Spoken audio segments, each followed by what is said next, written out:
ओके cake कट दिया आनंद बड़ा अच्छा लगे सर एक नया दे दो हम तक केक लो काट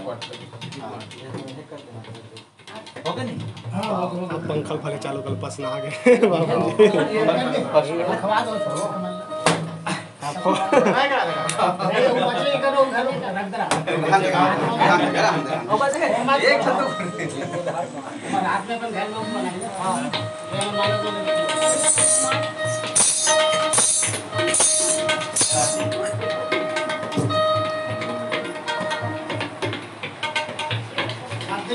रामायण की भजन हो रही रामायण अलग माध्यम से रामायण